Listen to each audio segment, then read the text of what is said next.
Juan, buenas noches, ¿cómo estás? Buenas noches, bien. Welcome to the People Talking podcast. Thank you. Appreciate it. Yeah, you're my first guest here today. You haven't been here to the podcast before, so Yeah. before any other conversations, what I'd like to do is kind of get a biography about you. You know, Okay. how you got here, where you're Okay. born and stuff like that. So you're cool with that? Yes, I'm cool with that. Right on, man. So where were you born? La Piedad, Michoacán. La Piedad, Michoacán. So you're Mexican. Yes. Nice. Yes, born and raised in Oxnard, California. Oh, wow. So Yeah. you were born in Michoacán? Yeah, I was born in Michoacán in 1984. 1984. Yeah, December 23rd. Okay. Yeah. And so do you remember your life living in Michoacán or? No, not really. I mean, at the age of four, my mom decided to join my dad. He was already here in Oxnard. He was working in LA for a bit. I don't really know why he chose Oxnard, but we have family already living at the time. Okay. You know, so do you remember any time living in Michoacán with your dad being around or? Nah, man, nah. The only thing I could remember is leaving the night of my prima hermana's birthday party. You know, we celebrated. My mom waited for them to cut the cake. As soon as they cut the cake, vámonos. And you were 4 years old? I was 4 years old. That's all I remember because she had a payaso. Oh, wow. You know? Did it scare the shit out of you? Because Nah. some clowns are fucking scary. Nah, I just remember tripping out like, Yeah. oh, it's a clown, you know? It just, Yeah. I was young, you know? And then from there, I don't really remember like coming over here, you know? But it was my uncle carried me, which rest in peace, my uncle Gustavo carried me, and then my mom carried my brother. He was 3, you know. So are you the older brother? yeah, I'm the oldest. Do you have any sisters that are older than you, or just No, you're the firstborn? I'm the firstborn. Okay. And then it's my brother Carlos, and then my sister Maria, Okay. then my brother Jesus, and then my sister Guadalupe. She's Wow. the youngest. She's a baby. That's cool. And then when you were 4 years old and you were coming over here, they were bringing you. Did they bring just you, or was it all your brothers and sisters too? No. So me and my brother Carlos are the only ones that were born in La Piedad. Okay. You know, the rest were U.S. citizens. Yeah. So it took after your brother was born, then the rest of the family was born in the United States. Yeah. Okay. Do you remember the trip coming over here? You were probably too little. 4 years old. Nah, I was too little. I do know that we crossed through the cerro. You know, we Oh, wait a minute. Yeah, you came illegally. Yeah. Oh, shit. Yeah. So At 4 years old? At 4 years old. Yeah. Do you remember that? What happened? Nah, all I know is, you know, from my uncle, you know, when he was still living, rest in peace, he would tell us, you know, like the story that he carried us, you know, going through the cerro and my mom having to carry my brother, you know, and just, you know, being pretty hard on my mom. I mean, I can imagine two little babies and yeah, we're big babies and my mom's skinny little, you know, so yeah. So just that, and then but you don't have any recollections you yourself? Just not really, you know. You don't know if it was 1 day or 2 days or 3 days? Yeah, I don't think it was a 1 day thing, you know. Because I do know that they crossed the river, but I don't know if it was like a deep river, like, you know, something where they struggled swimming across or something, you know. But I know they did cross through the cerro. Yeah, most of my guests that have come over here, they usually talk about a 2, 3, 4 day trip, you know. Some of them in a week. Yeah, no, I've. So that's crazy with 2 babies, you know, Yeah. carrying them and dealing with the. Yeah. I mean, it's not like, oh, let me go to the store and buy you an ice cream so you can shut up. Yeah, no, man. My mom was really grateful for my uncle at the time too, you know, for helping out. Yeah. And doing the mission, you know.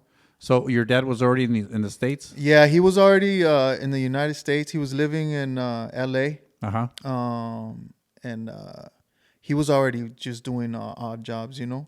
Okay. And then he, you know, they decided to.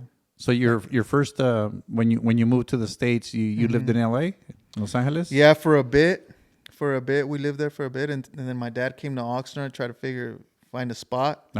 And the first place that when we moved to Oxnard is that it's the hotel that's on 5 Points. Hotel on Five Points. Right next to the dealership. That dealership's been there for... Is it the Vagabond? Nah, I think that's the one next to Henry's, isn't it? I think so. Yeah, no, not that one. Yeah. The one across from that one. So he got a job there?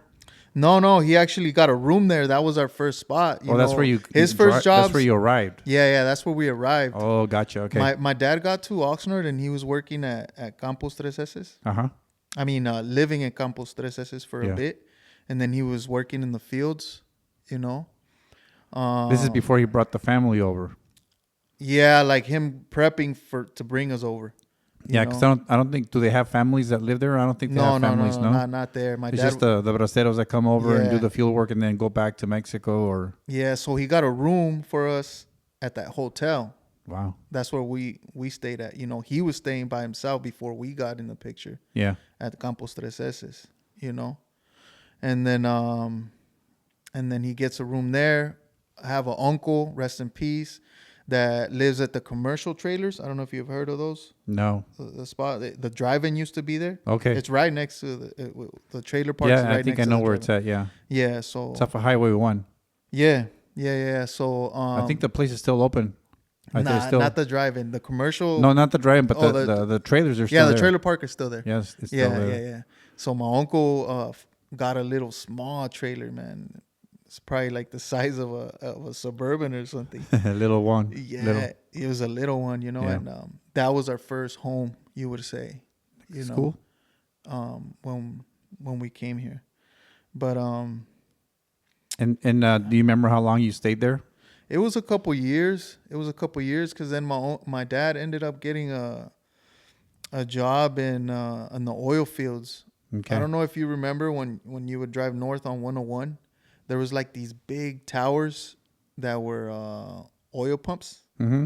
And what my dad did was change when they would drill and they had to go deeper, he would change the bits the pipes, do the extension actually the pipes to get it go deeper. Yeah, the pipes to pump out the oil. That's a hard work. Yeah. He actually broke his hand. He's an architect. He went to school to learn architecture. Yeah, to learn architectural. Cool. So he was on the side. He was doing planos. Yeah, you know, and he had to learn to draw with his other hand because he broke his hand. Oh shit! You know, so when he gets that job, he's able to get us another spot, which is north of Oxnard, which is Hemlock.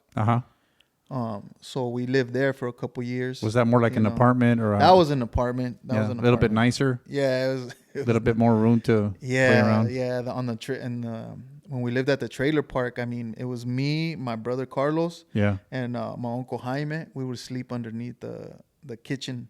Oh wow! The kitchen table, which is, I mean, if you ever been inside of an RV or you know, a little travel trailer, it's a small. Yeah, it's a small area, you know. The reason why I say wow is because I did the same thing. Oh yeah. When we barely came to the States, you know, it was like for a little while, not a long time, maybe a couple of months, 3 months. Yeah. There was like 5 families living in one single trailer home, and I got to sleep under the dining table. Wow, that was cool. I mean, I was like 7, 8 years old, so it didn't matter to me. No, it's just a place to chill, relax, and sleep. I mean, at least we had a spot, you know. Right.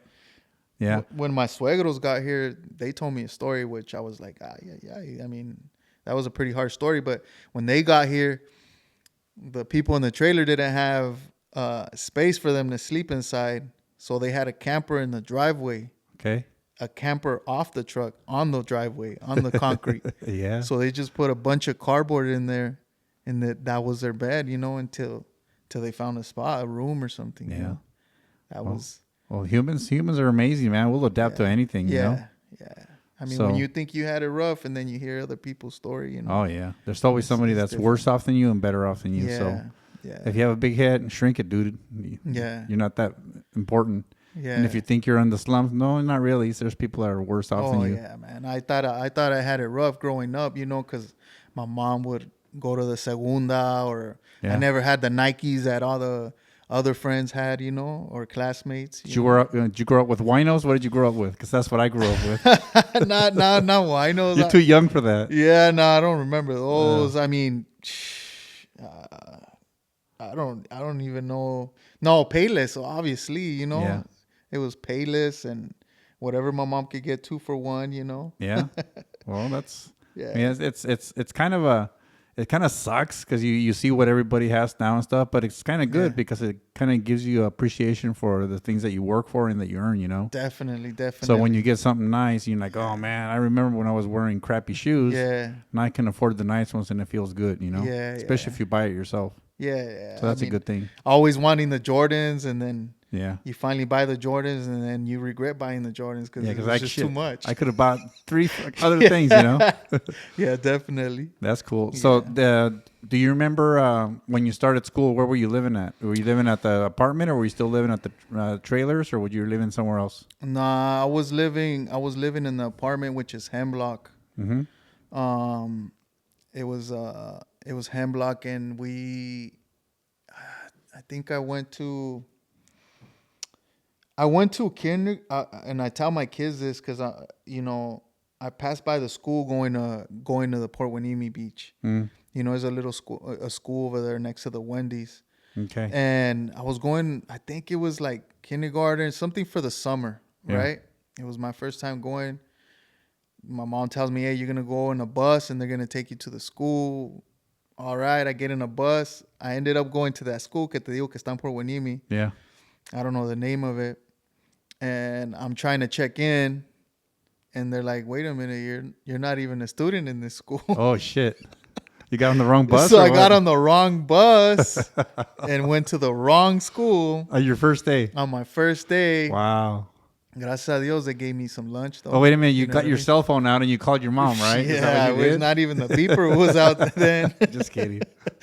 Yeah, but so, after that one, I don't. Oh, you know which one it was? The first school that I went to was La Escuelita que está at the airport, the Camarillo Airport, where the Migra used to be there. I don't know if you remember that. Yeah. Yeah.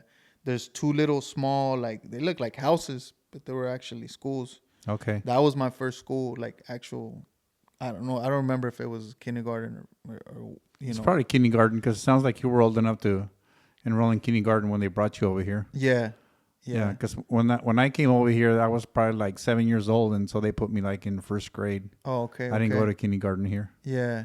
So. Yeah, and I think because of my birthday, it has something to do with that I qualify for kindergarten. I didn't have to wait like some other kids have to wait like a year. Yeah, I think if you're born a certain month, you can either jump a grade or go back a grade, whatever. Yeah. That's cool. So did when you went to school, before that, when you were spending time with your family in the apartment and stuff, were you guys was the family talking English or Spanish?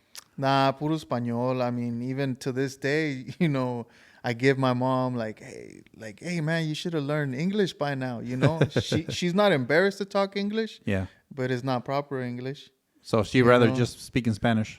She'd rather just speak in Spanish, but she'll talk English like you. She thinks she's talking English, but it's not English. Well, mucho, Yeah, at least she's not embarrassed, That's yeah, good. I know. That's a good thing. Yeah, because a lot of people, they actually know what they need to say, but they haven't practiced it enough, and then they're embarrassed to say it. And they struggle more. Yeah, so you shouldn't be embarrassed. Just freaking, if they don't understand you, ni modo. Get over it.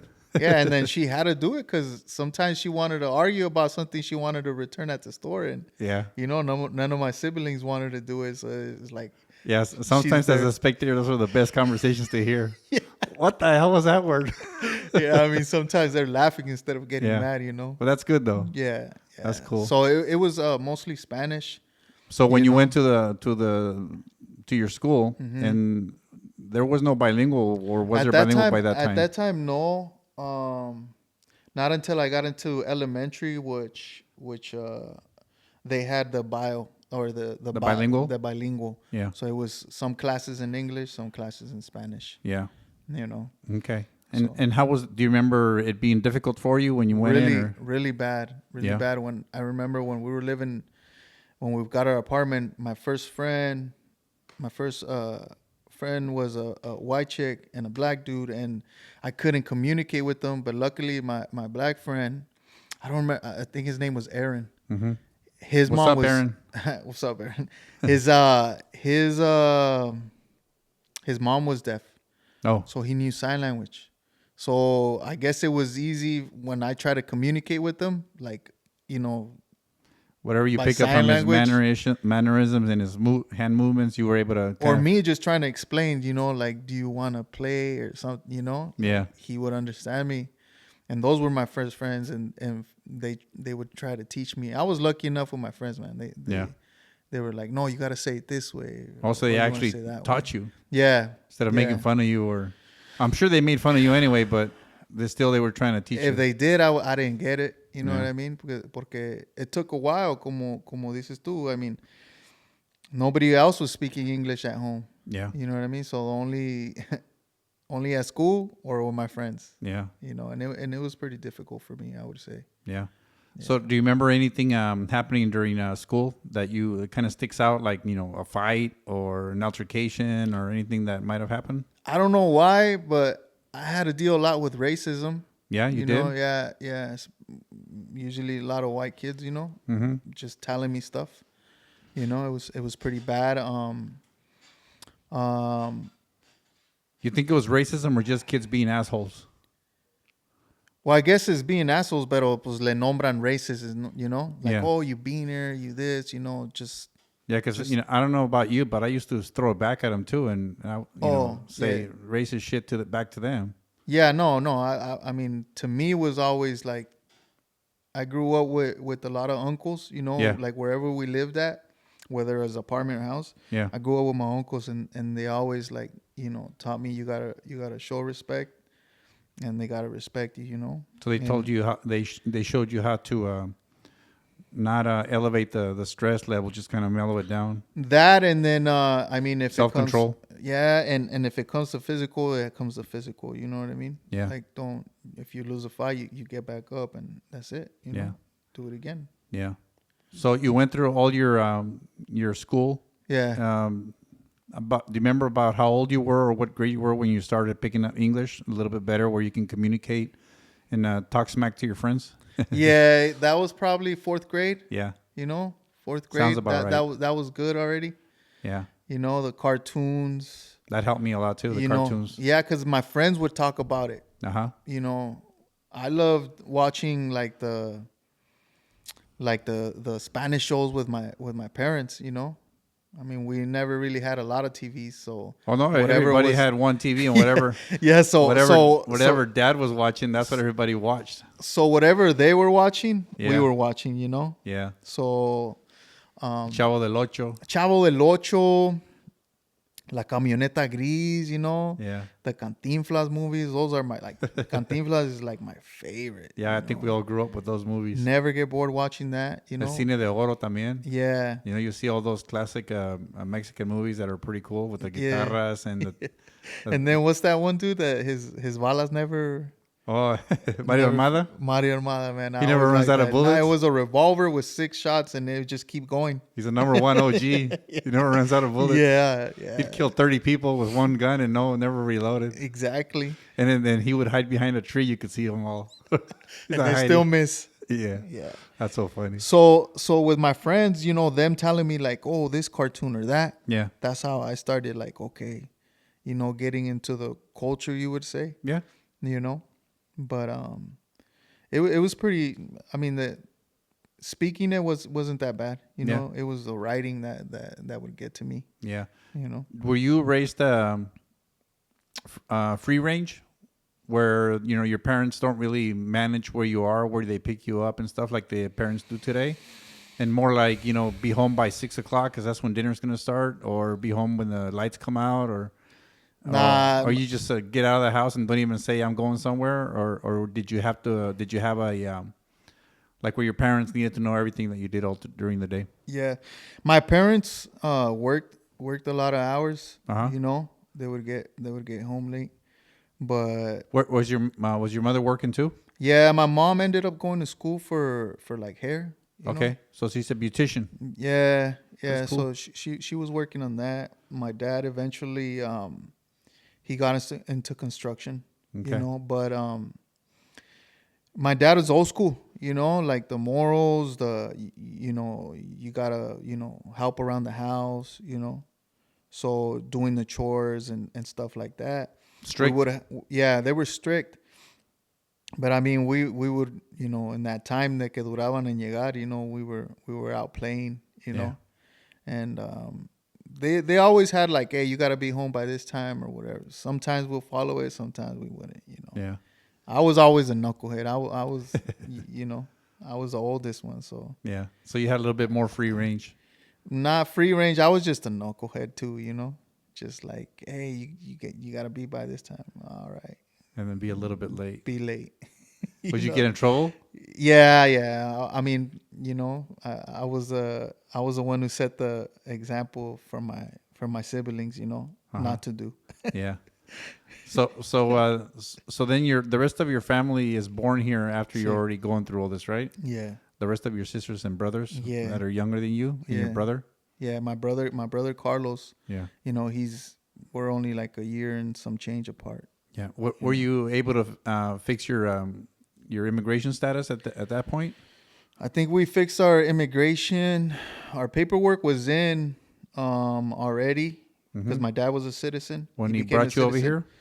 After that, you know. Mm-hmm. But we still had to leave back to Mexico because my great grandma passed away. Yeah. So we had to bust another mission to go and bury my grandma. This is before you had your immigration status done? So you had to come back illegally again? Yeah. But that one... And you were already older? Nah, I was still young. How old were you? I was young enough that one of my aunts put me in a car seat. Okay. You know? So you just came through the border? And came through the border. Okay. With God's blessing. Yeah. Hey, it worked. A Dodger hat and a Dodger sweater. Y no digas nada, cabrón. Hey, you know, go to sleep. Duérmete. Go to sleep, you know. Yeah. And immigration just... Yeah. What do you guys... Oh, okay, you guys coming back in. Okay, cool. They just kind of swiped you. Boom. Go for it. Go ahead. Yeah, it was a little bit easier back then when you would go in a car. It wasn't as strict as now where they freaking check everything, you know? Yeah. A lot of bad things that happened, you know, from then, but yeah, it wasn't that bad. So you were probably what like 8, 9 years old when that happened, or you said car seat? Maybe you were 6, 5. I don't even think I should have been in a car seat. Yeah, but it looks better. Yeah, my tia said, said it looks better. Yeah. So I probably was around that age, like 7 or 8. Yeah. You know.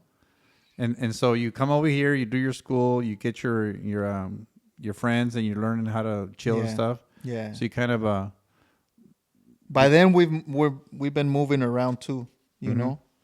We got another apartment on C Street. Mm-hmm. And then we ended up moving on J Street. And all this time your dad was trying to better himself? Every time it was like how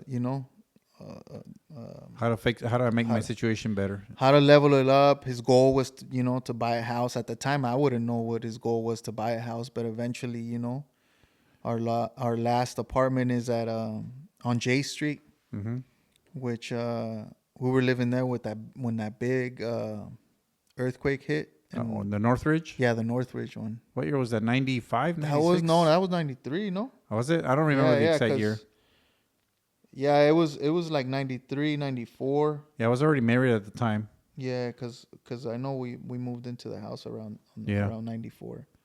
Yeah, I was already married. We were living in a mobile home. And I remember that sucker shaking all over the place. Yeah, it was bad. I mean, yeah. Like I said, we always had family living with us. Yeah. My uncles were with us. He just gritó like, "Hey, el diablo," and he jumped all the way to my dad's door. El diablo. Yeah. So he's like, that's funny. He's all scared and he's telling my dad, like, hey. Were you guys in an apartment? Yeah, we're in an apartment on J Street. That was the last apartment we lived in. Well, that's kind of scary because it's 2 stories, right? Well, it was on J Street, right? And we're close to the ocean, so first my uncle thinks is a chamuco, so he's jumping by the door and knocking on my dad's door like, hey, you need to come out. Yeah. And then they find out like, oh no, it's an earthquake, And I remember all my uncles getting up. And I just seen like a big blue flash. Oh, you saw a flash? Yeah, like a big bright flash. Was that a transformer going out or something? I mean, it lit up the whole sky. Wow. Because we were sleeping in the living room. Yeah. And the living room had a big window.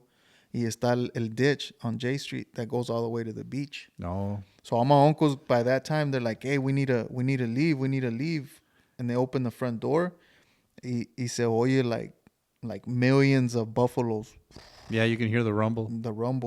So my uncles were concerned that the ocean was gonna come out. Oh shit! So we all got in a car, took off, went through Wanimi Road. Wanimi Road. Yeah, and when we were like, my uncle's like, we need to get to the Subida del Conejo. He was expecting a tidal wave or something. Yeah, he was expecting something bad. I mean, at that time, I wouldn't know what he's trying to get the higher grounds. Because if he says the Subida del Conejo, that's like elevations like pretty high compared to the rest of the Oxnard. Yeah, not till I got a little. Maybe he was thinking about a tsunami. Yeah, coming over, from the ocean. I think that's what he was thinking, Or que se va a ir la pinche tierra para adentro. Something, because they always talk about the San Andreas Fault. Exactly. Y como se iba y todo. Yeah.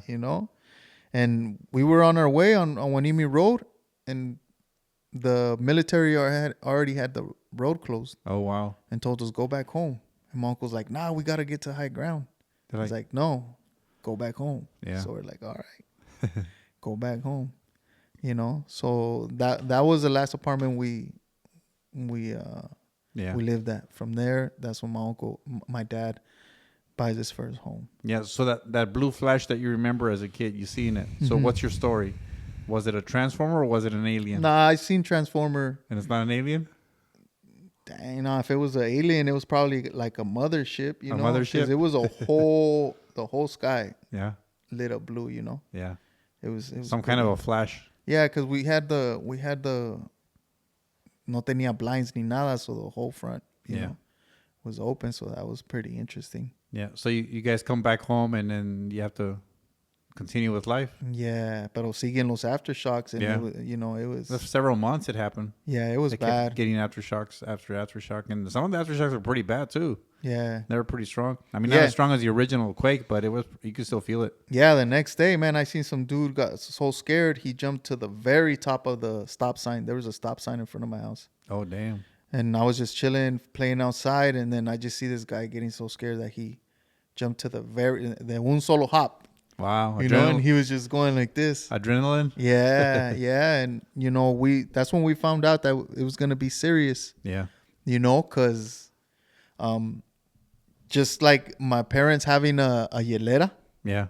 A big hielera full of food, water, pure like sandwiches, algo de volada. It was like, oh, things are serious. And then hearing my mom like, oh, the stores are empty. Yeah. People fighting over the last battery. That's crazy. Yeah. That was a crazy time. Yeah. So then after that happens, and you go back to your regular days in the schools and stuff. Mm-hmm. You remember your junior high school or no? Yeah, junior high school. Was that pretty regular, pretty normal? Pretty normal. Same friends or different friends? Same friends. A couple different ones, A lot of people were moving out at the time. I don't know why, but we had cool friends, a little group. Oh, so and so's moving to Florida. Or what were your interests at that time? Did you like music? Did you like rap? Did you like hanging out with your friends? You like sports in school? What was your go-to for entertainment at that age? Do you remember? I mean, going to me it was playing basketball with my friends at the park. Yeah, that was exactly it. Or go find some chorros at the arroyo, Yeah, no, it was that, just getting into some sports, or like, hey, let's go play some basketball and see whoever's playing at the basketball court, we're gonna play, how many los que seamos nosotros contra. Yeah, 3-on-3 or 5-on-5, whatever. And if they were playing soccer, then we'll play soccer, we'll switch it up. So just hanging out at the park. Yeah, hanging out, playing, that's how it all started. That's cool. Yeah. And then you go into high school. Mm-hmm. Going to high school. Was that a big transition for you going from junior high to high school or not really? Yeah, it was because, I mean, even though my friends were more into the culture and changing from junior high to high school, I still wasn't, I don't think I was ready for that, because it was different. I mean, a lot of friends that we used to hang out, and ends up going different routes in life, different gangs or, crews or whatever, Mm-hmm. So I'm still trying to talk to all of them, but at the same time, you end up like you have to choose a side, You have to shift your yeah. So your social circles. yeah, and going into high school, just probably not. I don't know if it's saying like not having like like a guide or something, You didn't have mentors? Not really. I mean, I've always had my uncles and stuff, and they've always. Have you ever had anybody, any adult before that time that you could go to and ask them pretty much any questions? Did you have anybody? Not just my uncles, but other than my family, no. Well, your uncle's pretty cool, where you can talk about girls or drinking or everything. I mean, and they were cool with it. Yeah, they were cool, and they, out of respect for my dad, it was always like, hey, don't be messing around, don't be drinking. So they would give you advice. Yeah, but I don't know if it was too much for me, like the transition. Mm-hmm. I started not doing so well in high school, ditching a lot and stuff. Ended up going to a charter school. You think it was hanging out with the wrong people, or think it was just you not having a direction? It was hanging out with the wrong people, and then me just trying to fit in with the wrong people. Did your parents ever notice that and started pushing you back to the right place, or? My parents were always supportive. They my jefa especially, that's what helped me, later on when I was doing, bad, that I realized, because a lot of my friends didn't have a mom or they didn't have a dad. So single parents. Yeah, so they would see that my mom was always looking for me, It didn't matter where I was hanging out. Like she was rolling up. It was like, the mama bear. Hey, where's Juan? He's the mama bear. Yeah. Making sure that her cup's fine. Yeah, so seeing how loyal she was and all that's what helped me, change. But yeah, I mean, they were always on it, whatever I needed, help on this, help on that. It was there. It was just me, not finding myself. I don't know, I think all young adults, they kind of go through that. They're trying to find their place in life. Mm-hmm. They're still trying to figure out if which route they're going to take, Yeah. And sometimes at that age, you don't have the experience or the mentors or the people that you can talk to. Luckily for you, you had your tios, that you could come in and ask them for advice. Yeah. But some kids don't have that, and so they either make the right decision or they really screw their life up, where it takes longer to figure it out and do the right thing. Yeah. So out of high school, were you able to graduate high school? Yeah, I mean, when I got kicked out of high school, because you said you got into some trouble with your education. Yeah, I got in trouble with my education, but también hanging around the wrong people, getting into trouble, get kicked out of high school. And you said you went to a charter school? Yeah, so... Did your parents have to pay for that? No, it was like it was just for troubled kids, I guess you would say. You know what I mean? Yeah. So, when I got kicked out of high school, the vice principal was the one that told me, like, oh, you're never going to graduate here, and I was like, I'm going to come back. Was that we all have enemies when we grow up, but good enemies that inspire you to treat, show them. Yeah, man. Somebody says, you're not going to make it. I was like, all right, watch me. I think that's where I learned that, use your enemies as fuel, I guess you would say, Yeah. And that really inspired me. And then just thinking more that, I want to try to better myself. Yeah. And when I went to those schools, I just separated myself. There was a cafeteria room. Mm-hmm. Y me encerraba ahí solo, and I'll just do my work, come home, do my homework. Yeah. I was still in and out of trouble. How many years did you go to that charter school? I get kicked out of high school like the beginning of sophomore year. Yeah. So I went back to graduate from my original high school.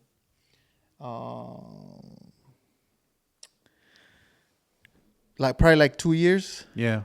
2 years, 2.5 years. So you were like a junior. Yeah. And then you did your junior and your senior year at the charter school. Casi lo último de junior. Nice. De mi junior year, and then came back to high school. Okay. You came back to the regular school? Yeah, I came back to my school. Oh, wow. I got all my credits. Most kids end up in that school and never could get out of it, you know? Yeah. They graduate from it. Yeah, there was a lot of smart kids there, though. You know, it was just getting into trouble. But I ended up coming back, graduating. Well, sometimes the school's system is not for everybody, you know? You can be a very smart, intelligent young man or young woman, and the system kind of bores you. Yeah. And so you lose track, you don't focus because the class is moving at a different pace, and hopefully they'll figure that out where not all students learn the same way, you know. Yeah. Some students need activity like physical ed to get them to the class to learn. Yeah.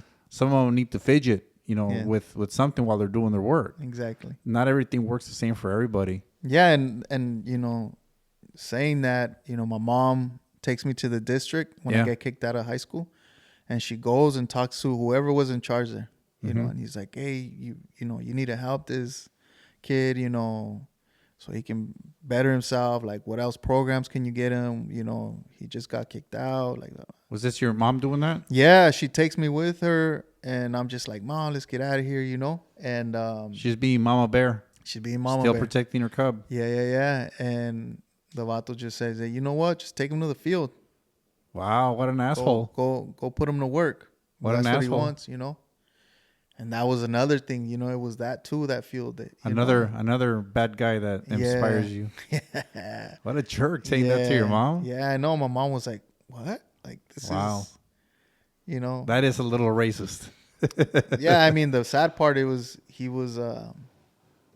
Raza too, you know. Yeah. And then he was even there when I got like a certificate for, you know, picking up all my credits and all that, you know. Did he say anything derogatory to you after that, or? Nah, he probably didn't remember me. You know what I mean? It's just another number and that's crazy check for the district. There's some assholes that are like that. Yeah. They're just there for the job, not for the students, not for the kids. Yeah. Yeah. So then you finish your high school, and did you start working right away, or did you fool around a little bit, or did you try to figure out if you want to go to college or university, or you just want to go back to work? What was your plan? So my dad, you know, like I tell you, he's always like, hey, you need to do something for your life, you know, go to school. School is, you know, is the best. Yeah. A typical parent story. Yeah, he did his best, and you know, he got me going, and I'm like, all right, I'm gonna become an accountant. You know, I'm thinking like, oh, I wanna. Were you good with numbers, or you just thought you wanted to count money? I wanted to count money. You know what I mean? I don't know about you know, numbers, but you wanted to count the money. I wanted to count money. All right. You know, so I get into that, but once again, you know, the party life. Yeah. You know, by that time, all my friends are even partying more. You know. By the time you graduate, you're probably 18, right? When you graduate, was your dad still working? What was your dad doing at the time? Construction. Was he working construction, helping somebody out, or for himself? For himself. Yeah. And he never pushed you to do that. He always pushed us to work. I mean, but he never said you should learn how to do this because this is the way you make money. He always did. We always had the opportunity. My uncles worked with them too. You know, my uncles learned from it. Okay. You know, and they learned working with them. But once again, I don't know what it was about me. I just wanted to be out with my friends, you know. So he would take me to job sites, you know, when I was still in high school, you know, and I would just leave. Yeah. Like, nah, I want to go chill with my friends. Yeah, a lot of times, you know, parents want to guide their kids to follow their footsteps. Yeah. Because we think, as a parent, I think, well, I already learned all the bad shit that I did, and this works for me now. You should take the same path. Yeah. But most of the time, it's very rare, but most of the time, the kids, they don't want to follow their path. No. They want to, you know, blaze their own trail. Yeah, no, he wanted us to. Because, you know, when you're 18, 19 years old, Your parents don't know shit. Yeah. You know more than them, right? That's the mentality. God, yeah. That's the mentality. But then you grow up and you realize I was so stupid at 18, 19. Exactly. Exactly. But you don't realize it. Yeah. You don't realize it at the time. That's what trips me out because I'm like, dang, man, if I would have listened, like... Your dad was trying to hand it to you in a platter. I would have retired when I was like 35. Wow. If I would have put everything online, like, they were showing me, and always supporting. Yeah. And so you're 18 and then you want to party a little bit with your friends. And so I'm doing the accounting, probably did like one semester. Yeah, de ahí, vámonos para abajo otra vez. You just didn't like it? I like partying, just partying with my friends and going out, not like clubs and stuff like that, but just hanging out with my friends. Hanging out. Cruising. Yeah. Going to Saviors. That and just hanging out at one of our friends' pad and then, yeah, drinking, partying. And how many years did you waste of your life like that? I mean, not waste because it's an experience, but how many years did you spend like that till you said either I have to figure it out or I have to do something, or your dad got really upset with you and said now you have to do something? I want to say like going close to 21. So about 3 years. Yeah, como 3 years. Because when I met my wife, I mean that was what changed everything. And you met her at 21? I met her at 21. I asked her to marry me probably after. I want to say probably like a month. Yeah, you just after knew meeting it. her. Yeah, man, it was just something. Te Told me. Te flechó Cupido. Yeah, something told me she was a solid one. Yeah. And eventually. You found your soulmate. Did I? That's cool. Yeah, very blessed. Yeah. And that's what helped me change because I was going downhill by the time I met her, but she probably wouldn't have known. Yeah. Well, finding your better half, your soulmate, it kind of shifts your center of gravity. You know, because when you're by yourself, everything revolves around you. Yeah. You're the center of the universe. Yeah. And then now that you have somebody that you're with, that shifts you a little bit. So now I have to worry about myself and my better half, right? Yeah. Yeah. And then another big change after that is when you have your first child. Yeah. Then your whole fucking world just goes upside down. That's what. Because now you're not important and your spouse is not important at the time, The baby is important. Yeah. So we got to do everything in this life, in this world, all decisions around whatever the outcome of that baby is. Exactly. And you can't explain that to people until you live through it. Yeah. Right? Yeah. I mean, before we had our first daughter, which was my first child, I had seen a little kid wanting a toy or a candy or something, and the parent didn't want to buy it. All they said was that they couldn't buy it, because the kid is asking for it. You know? It's like, oh, I don't have enough money for it, That's what motivated me, like, I don't want to be in that situation, where it's even like some chips, the $1 or something, you know, and you can't do that. So you said, I got to do something. Yeah. So what did you go, what was your first serious job? My first serious job was, I go to trade school. I was working in construction. Uh-huh. That's when with your dad? With your tios? I was working with my tio. And, eventually, I end up the construction business or the construction goes down, so I end up going to trade school. Okay. For welding.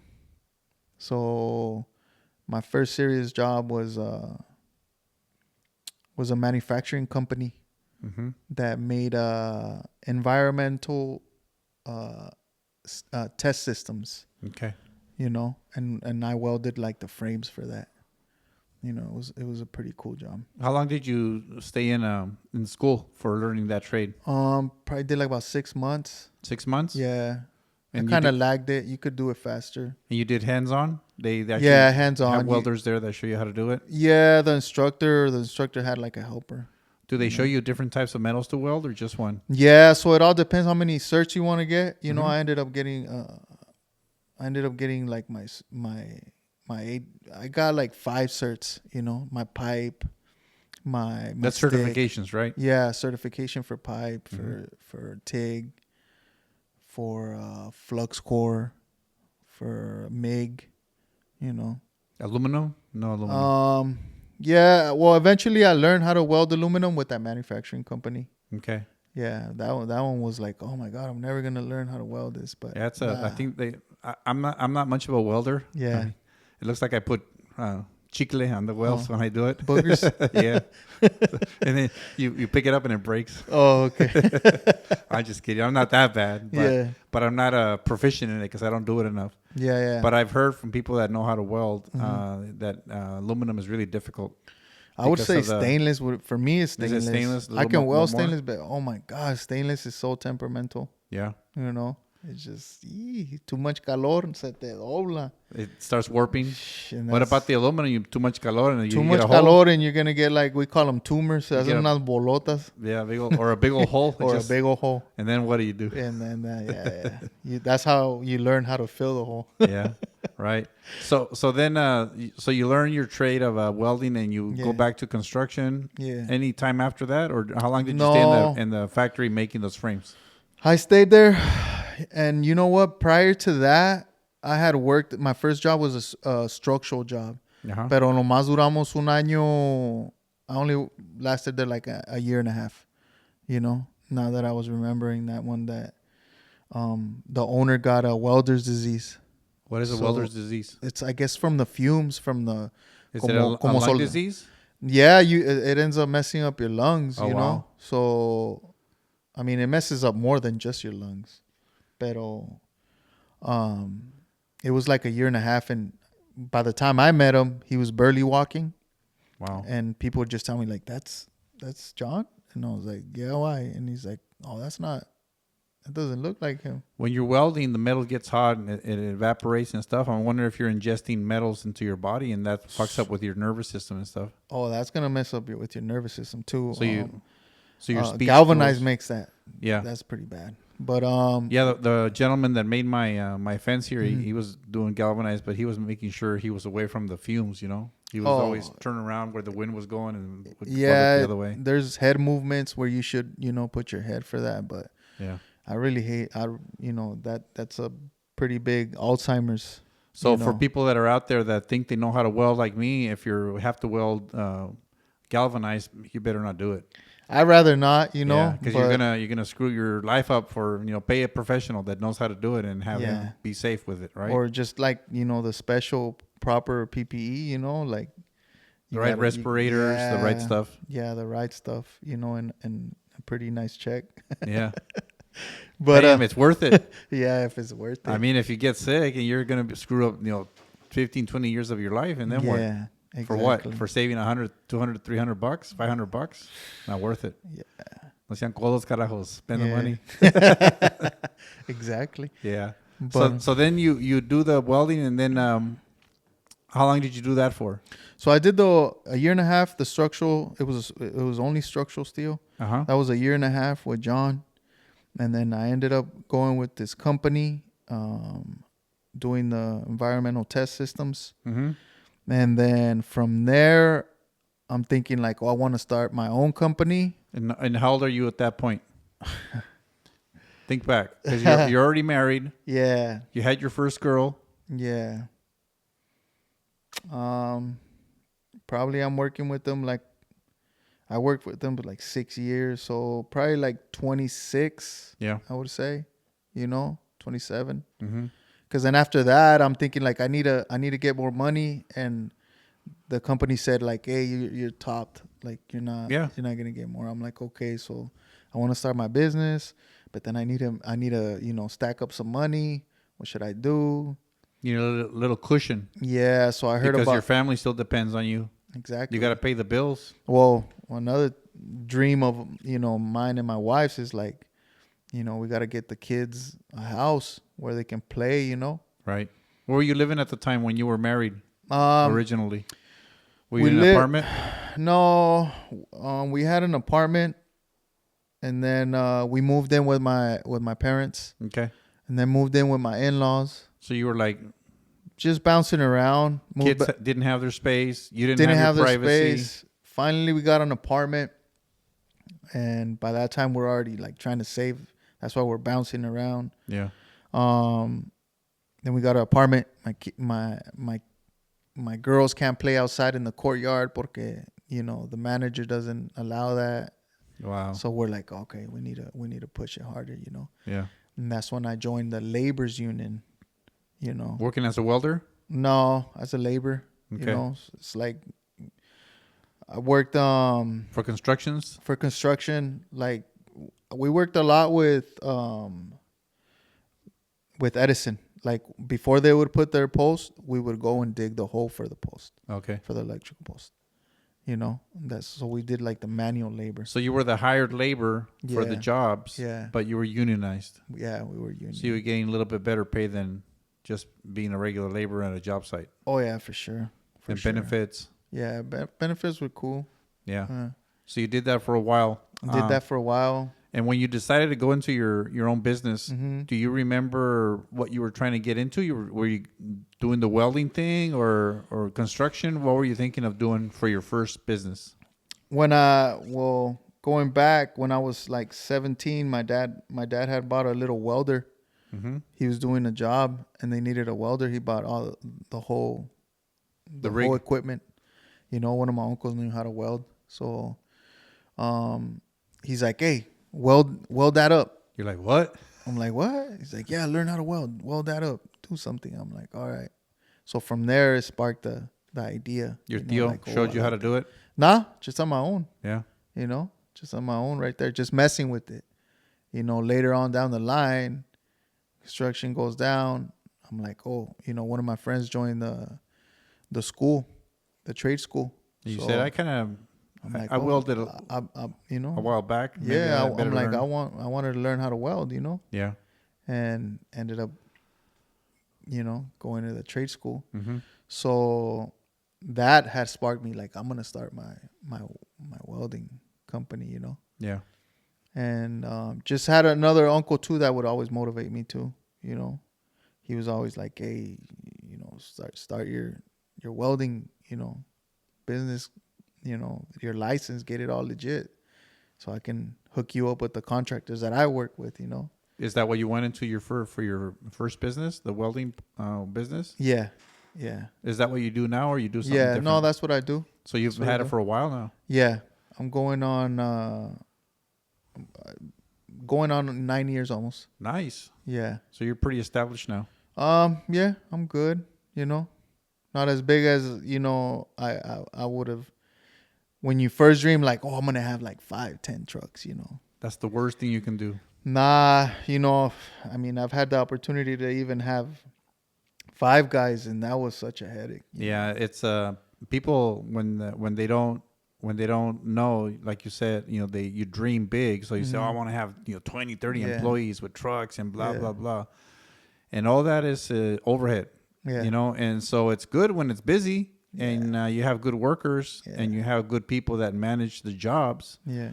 But any one little thing goes wrong, like a bad economy, a slowdown for a month, 2 months, somebody gets into an accident, somebody doesn't weld something right, somebody doesn't put up the right sign in the job that you did, and then all that just collapses down like a house of cards. Yeah. So, I mean, this is my opinion and what I've seen doing it differently with different companies. Yeah. Is the best way to do it is to keep it small and controllable. Yeah. And do a really good job so you can get better money for your type of work that you do. Yeah. Become specialized. Yeah. In whatever it is, welding, making tortas, whatever it is. Yeah. Just become specialized to where people want to go for you for your work, not for your pay. Yeah. Because if they go for your pay, there's a lot of people that can do it cheaper. Right. And they can do it, whatever. But if they want that torta, if they want that weld job, if they want that house built, there's a line. Yeah. You want it? Yeah. If you have to ask me how much it costs and you really can't afford it, but there's a line, and I'll call you when I'm ready to get your job. Yeah.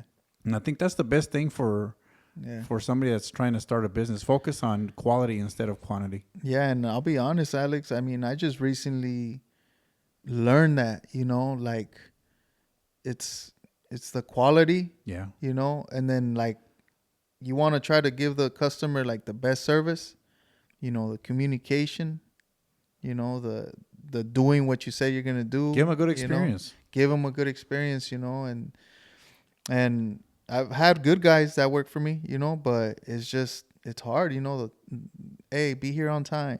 Hey, and it's like, I got 3 kids at home. Now I got to adopt these guys, Yeah. Like, ain't no way, Hey, it's Monday. Oh, I'm sick. Really? Yeah. You're sick? Yeah. Yeah, I don't know what happened, but I'm sick. And Yeah. then Tuesday they show up to work. When I get sick for 3-4 days. I don't get sick for 1 day. Yeah. And it's never on a Monday. It's usually Yeah. Friday when I'm already worked out for the week, right? Yeah. So they're lying to you. Yeah. Yeah. No, I mean, in order for me to call in sick, it has to be a sick one. Yeah. You know what I mean? Yeah. So right now, are you doing most of the work just yourself, or do you have people that help you out too? I had 2 guys that were working for me, but probably these last 2 months I've been working on my own. Yeah. Because I had to let go of them. Just the whole timing. So I didn't want to stress myself out like finishing the year. So I'm like, I'm gonna finish this alone. I'm gonna regroup everything. Yeah. Strategize. And then I'm going to hire efficiently. Yeah. You know what I mean? Yeah. So businesses, there's different ways of making it streamlined. One of them is controlling the product, the work. Yeah. And that could be any business. Like I said, it could be making churros. It could be whatever it is. Focus on the product, that it's good product. So if you're in the service business, focus on your service. Call on time. Show up when you say you're going to do. Yeah. Under promise and over deliver. Yeah. All that's good stuff to make your customers want to have your work. Yeah. Another way you can manage your money is your purchasing.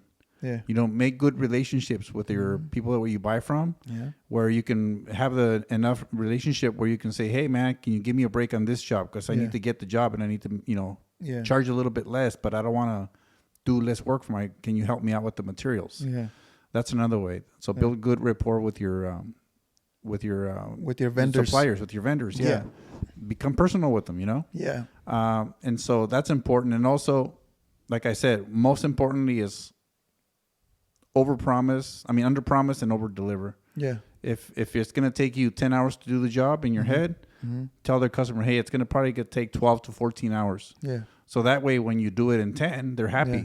Right. Because if you tell them, oh, yeah, I'll do it in 10. Yeah. And then it goes a little bad and you do it in 10 and a half. Now they're pissed at you. Yeah. Dude, you said 10. I got to get somewhere. Yeah. Oh, so that's experience right there. Yeah. Yeah. That's true. So it's always better to give them more. Más. Give them more than what you promise, even though you're going to give it to them. Same one. But don't have them expect less than what you're going to give them. Yeah. And that's very important. Yeah, and I think all has to do with your experiences that you go through life. Because working for my uncle Guillermo, that's what helped me a lot. Just being clean, and being on time, and like, hey, be patient with the customer, and he was one of the big motivators, and like, hey, always finding something I could fabricate and weld. Yeah. On his job sites with the contractors that he worked for, So that was a big big push for me. And don't be afraid to take the small jobs either. Nah, that's how I started, That's how he got me going. Like, hey, sobrino, ocupo esta placa para esta estructura que estamos haciendo, And it's like, okay. And that little job gets you a big job. I mean, to this day, I still work for those contractors, you know what I mean? They build good reputation. And so that's important. Yeah. What are your future plans? Do you have any future plans, or are you just going to keep managing your life and your family and your business? Honestly, like going through this, and that's for anybody that's starting their business. Yeah. Something that I learned, y sí me decían, especially the older people me decían, like, hey, I would ask people like, hey, why are you running the business if you can have your own business, And it was the overhead. Yeah. Yo decía, cabrón, what do they mean overhead? Like, nah. I come from like, my dad, hey, you can do it, man. Dale, dale con todo. You'll figure it out. Yeah, and I think one of my biggest mistakes was, buying too much. Like, oh, I need this, boom, buy it. On credit. Yeah. on credit. That was another thing too. Yeah, that's you know what I that's mean? a big killer. Yeah, so that a lot of my profit, that's all has been, you know, going. Yeah, what you need to do is visualize where you see yourself 5 years from now. Mm-hmm. If you see yourself still welding, which is a good profession, then think about it. Okay, should I rent a shop that's going to charge me $4,000 or $5,000 a month so I can put all my machinery and my inventory in there? Yeah. Or should I maybe try to invest in a bigger home with a bigger lot where I can build my own shop and it's part of the equity for my house? Yeah. Okay, well, that's the plan. Well, let's do that. I'll work really difficult out of this really small space so I can save the money to buy the bigger lot where I can build the shop and be ready for a slow economy. Yeah. Because if you own the shop and it's already paid for, you're not paying $5,000 a month. Yeah. So that's a bill that gets separated. So yeah, you're just putting it back into your equity, you know? Yeah, and just plan it. You know, instead of having a nice job and going on vacation and splurging, getting that nice race car and stuff. No. Leave that for later. Yeah. Once you get your company established, everything's paid for and it's a well-run oil machine, then you can take those nice vacations. Then you can buy that nice car. But, you know, don't spend your money before you do the foundation, because otherwise you're never going to get to that foundation. Yeah, especially when it's a slow economy. Yeah, and those do come around. Yeah, no. I mean, I went through those. You know, I've been through those. You know, as far as not as a business owner, but you know, like seeing my family, you know, that are in business, in construction business. You know, seeing that. You know, so it's just if I would have slowed down a little bit more, you know. And get more of a, what would it be, like a plan, like a business plan, you know, like just like you said. I mean, that's what I had vision in 5 years. Like, I'm gonna have 3, 4, 5 trucks, you know, porque at the time, you know, the economy's good, work is good, you know, it's easy to get jobs. I'm gonna get it, you know. But once you go through that, you know, and yeah, you can overextend yourself. You can, you know, and that's what made me realize too. You know, what really do you want? Right. You know, and having 3 kids and my soulmate. You know, it's like I just want to see them comfortable. I just want to see them not stressing. You know what I mean? Well, the best feeling in the world, and this could be at any level, right? Mm-hmm. The best feeling in the world is knowing that if your car breaks, like your tires or your motor goes out, you're mad that it broke, but you're not stressed that it broke. I don't know if that makes sense to you. Yeah.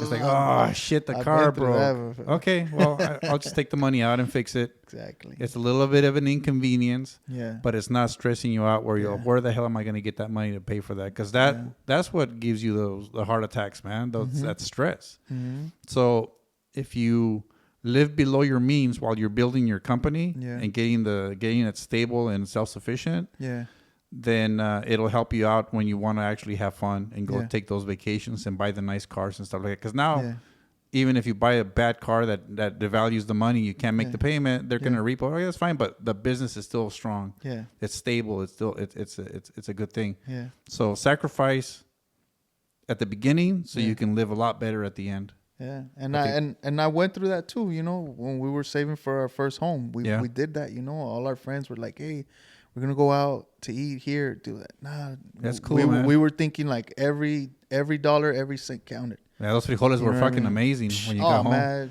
On chile and queso, and it's like it's great, man. I'm thankful that my mom raised me on that. You know, the frijoles fritos with the queso fresco. Yeah, and a burrito home. So you eat the frijoles, so you can eat the steak later. And not worry about it. Yeah, for sure. You know, right on. So I know it's possible.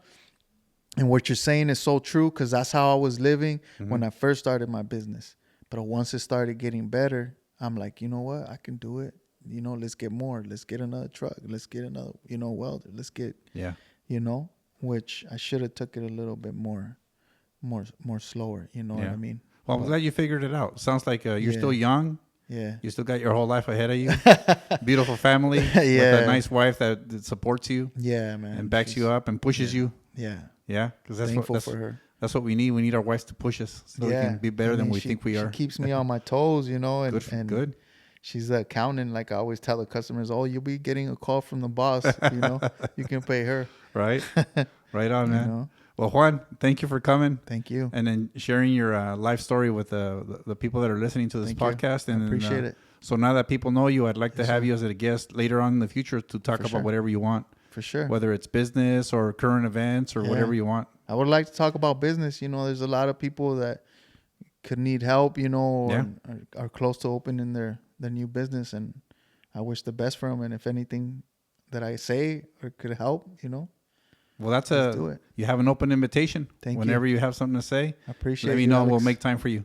Thank you. Thank you for coming over. Thank you. Bye. Bye-bye.